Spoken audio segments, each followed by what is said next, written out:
Hello, and welcome to Stu Structures. I'm Mark Stewart, and we're here to build prototypical model railroad buildings for your layout, so stay tuned.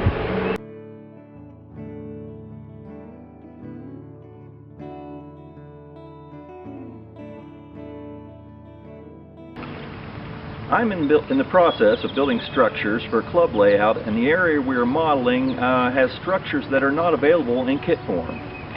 So I'll be showing the process that it takes to come up with the information, how to design the building and get a footprint for your layout, and go through the process of building these structures.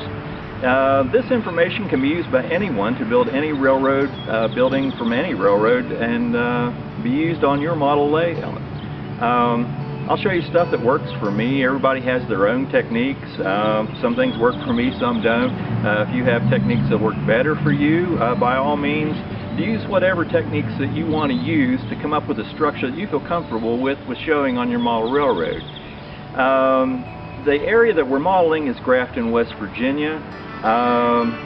Most of the buildings are no longer existing that we're modeling. Some have some blueprints and information on them, and some have very little of anything other than a picture or two. So we'll show you the process of how to do that. These buildings will include all the buildings in an engine facility and yard area. So with that said, I'll show you some pictures of the structures that we will be building and give you a list of my things to do. The Grafton Model Railroad Society is building a layout which will be open to the general public and hopefully help out with some tourism. The railroad people in the area will also greatly appreciate the memories this layout should bring back. But Grafton was home of the B&O. There were 3 lines that met here to head east. There was a northern line that brought traffic from Chicago.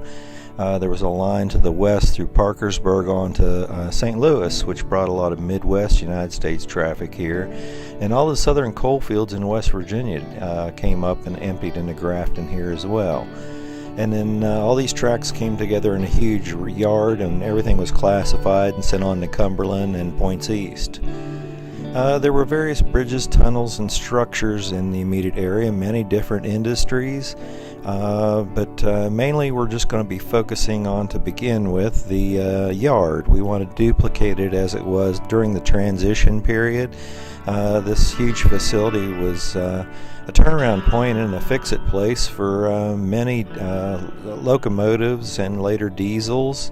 The yard in the east end had tons of buildings and stuff for yard facilities.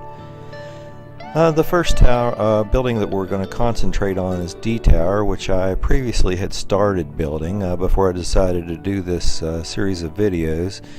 So we'll go through the process of what I did to get to the point where the building is as you see it here now, and we'll continue this build on in the next video and see if we can get this building completed so we have something to put in place on the layout.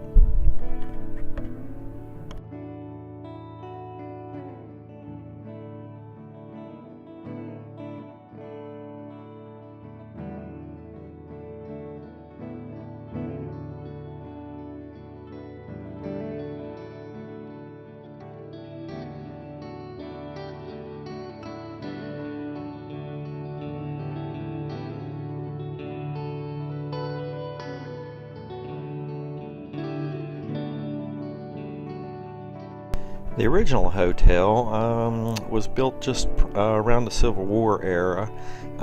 It was later known as the Beanery during the transition period. There are no drawings or blueprints or much in the way of information on this building other than photographs. So I'll explain to you how I had to go through a process of finding a way to get the dimensions for the buildings and setting up a footprint so we could lay track around the building, since it's in the Y of 2 major tracks that come together here. The 600-ton coaling tower is also a structure that I had previously started to build. I had bought the Walthers coaling structure kit years ago, and after digging through the kit I found that it just didn't quite totally represent the tower as I wanted it to be here in Grafton. Grafton's tower was a 600-ton coaling tower. So I basically just started over. I did use the bottom very underneath of the coaling structure itself out of the kit, and I'll be able to use the handrails and windows, doors, coal chutes, all that type of thing out of the kit, so it wasn't a total loss. But basically built the whole structure out of styrene and made it a little closer to what was here in the Grafton area.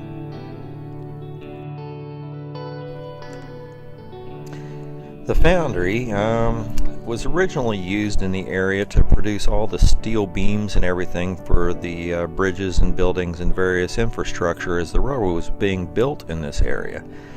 Later, as all that stuff was brought in from other companies to do those jobs, it was turned into the machine shop for the original roundhouse, and then the roundhouse that was here during the transition period that we knew. So it was a nice early stacked stone structure. This is going to be one that I'm looking forward to doing. It was a really nice old structure.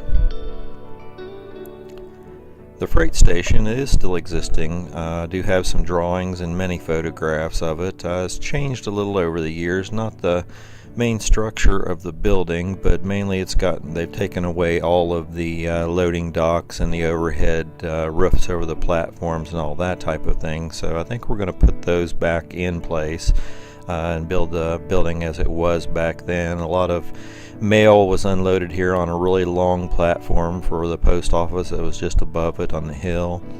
But really interesting structure, a lot of nice brickwork, and a second story that was on it at the period that we're modeling.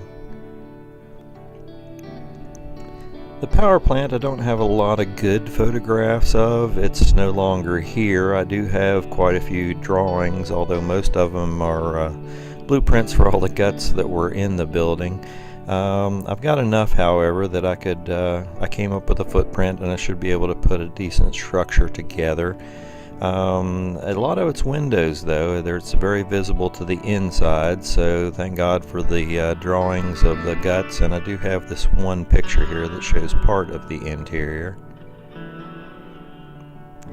The new hotel is an extremely nice structure. It's going to be a very complicated build. I'm really looking forward to this, although I'm going to save this one towards the end of all our builds.